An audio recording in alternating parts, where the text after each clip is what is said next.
আমি দামি বাইক কিনবো। তোর মতো বেকার ছেলেকে আমি একটা টাকাও দিব না, নিজে উপার্জন কর। আমি আর পারবো না।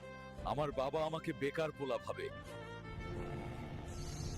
এবার আমাকেই কিছু একটা করতে হবে।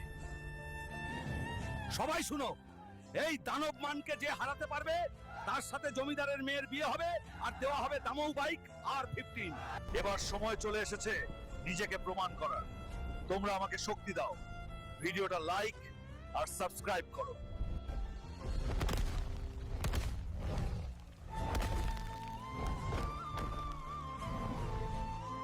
জমিদার সাহেব, আমি আপনার দানব মানকে হারিয়েছি। আপনার শর্ত অনুযায়ী আপনার মেয়ের সাথে আমার বিয়ে দিন। আমি তোমাকে বিয়ে করতে পারি, কিন্তু একটা শর্ত পূরণ করতে হবে। যদি তুমি প্রমাণ করতে পারো তুমি সত্যিই একজন ভালো মানুষ। এই গ্রামে অনেক মানুষ কষ্টে আছে, তুমি কি শুধু নিজের জন্য লড়ো নাকি সবার জন্য? আমি শুধু নিজের জন্য না, এই গ্রামে যত দুর্বল মানুষ আছে আমি তাদের ঢাল হব। হাল্ক দাদা, গুন্ডারা আমাদের জমি দখল করতে এসেছে। যতদিন আমি বেঁচে আছি এই গ্রামে কোনো দুর্বল মানুষ একা না।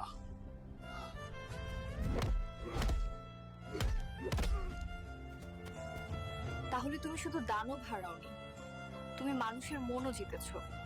হাল্ক, আমার আরো একটা শর্ত আছে, সেই শর্তটা পূরণ করতে পারলেই আমি তোমাকে বিয়ে করব। বলো, আমি প্রস্তুত। যদি তুমি সাগরের নিচ থেকে ওই ভয়ঙ্কর কুমিরের হাত থেকে আমার ভাইকে বাঁচিয়ে আনতে পারো। ঠিক আছে, আমি এখনই যাচ্ছি। বন্ধু, কুমির রাজার রাজ্য কোথায়? বন্ধু, আমাকে কুমির রাজার রাজ্যে নিয়ে চলো। চলো বন্ধু। আমার রাজ্যে অনেক দিন পর মানুষ এসেছে, আজ তো আনন্দের দিন। আমার সময় নেই, সাদিয়ার ভাইকে এখনই দাও। বন্ধুরা, এখন তোমাদের শক্তি দরকার। ভিডিওতে লাইক আর সাবস্ক্রাইব করে আমাকে শক্তি দাও। এত সাহস তোর, আমার রাজ্যে এসে লড়াই করিস? আমার সময় নেই, সাদিয়ার ভাইকে এখনই ছেড়ে দে। সাদিয়ার ভাই তিমি মাছের রাজ্যে বন্দী আছে। বন্ধু, তুমি আমাকে এখন তিমি মাছের রাজ্যে নিয়ে যাও। চলো বন্ধু।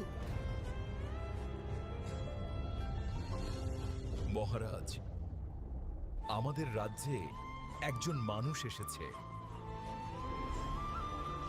মানুষ, আমার রাজ্যে এসে এত সাহস দেখাস? আমি লড়াই করতে আসিনি, কিন্তু বাধ্য করছিস। আমার সাথে ফাইটে জিততে পারলে তোমার শালাকে দেব, আর সাথে গুপ্তধন। ঠিক আছে,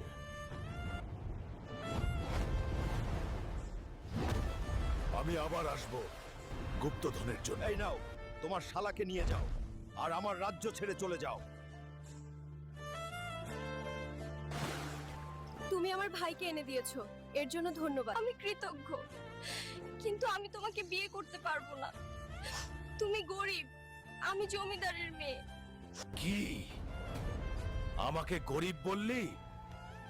তোর থেকেও বড় লোক মেয়েকে আমি বিয়ে করব।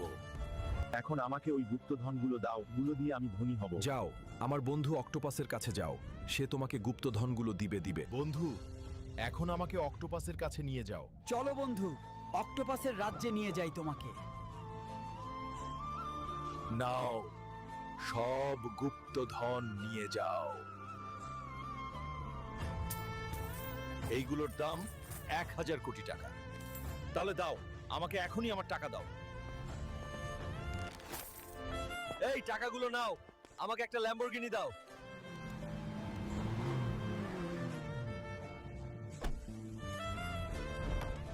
হাল্ক, হাল্ক, আমাকে একটু আশ্রয় দেবে? আমাদের সব ধন সম্পদ শেষ হয়ে গেছে। সমস্যা নেই, তুমি যদি আমার বাড়িতে কাজ করতে পারো তাহলে থাকো। ঠিক আছে বস। ভিডিও ভালো লাগলে লাইক আর সাবস্ক্রাইব